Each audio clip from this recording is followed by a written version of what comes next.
ভারতের কেন্দ্রীয় স্বরাষ্ট্রমন্ত্রী অমিত শাহের বক্তব্যের তীব্র প্রতিবাদ জানিয়েছে বাংলাদেশ। গেল শুক্রবার ভারতের পূর্বাঞ্চলীয় রাজ্য ঝাড়খণ্ডে এক নির্বাচনী সমাবেশে অমিত শাহ বলেন, ঝাড়খণ্ডে বিজেপি সরকার গঠন করতে পারলে প্রত্যেক বাংলাদেশি অনুপ্রবেশকারীকে খুঁজে বের করে উল্টো করে ঝুলিয়ে সোজা করা হবে।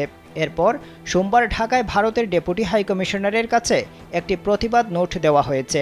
গণমাধ্যমে পাঠানো এক সংবাদ বিজ্ঞপ্তিতে পররাষ্ট্র মন্ত্রণালয় জানায়, সম্প্রতি ভারতের ঝাড়খণ্ড সফরে গিয়ে দেশটির কেন্দ্রীয় স্বরাষ্ট্রমন্ত্রী অমিত শাহ বাংলাদেশি নাগরিকদের নিয়ে অত্যন্ত অশোভন মন্তব্য করেছেন। তার এমন মন্তব্যের তীব্র প্রতিবাদ জানিয়েছে বাংলাদেশ। এতে বলা হয়, ভারতের কেন্দ্রীয় স্বরাষ্ট্রমন্ত্রীর মন্তব্য নিয়ে বাংলাদেশ অসন্তোষ প্রকাশ করেছে। একই সঙ্গে ভারত সরকারকে রাজনৈতিক নেতাদের এ ধরনের আপত্তিকর এবং অগ্রহণযোগ্য কাজ করা থেকে বিরত থাকার আহ্বান জানানো হয়েছে। বিজ্ঞপ্তিতে আরও উল্লেখ করা হয়, প্রতিবেশী দেশের নাগরিকদের বিরুদ্ধে দায়িত্বশীল অবস্থান থেকে আসা এই ধরনের মন্তব্য দুটি বন্ধুত্বপূর্ণ দেশের মধ্যে পারস্পরিক শ্রদ্ধা ও বোঝাপড়ার মনোভাবকে ক্ষুণ্ণ করে।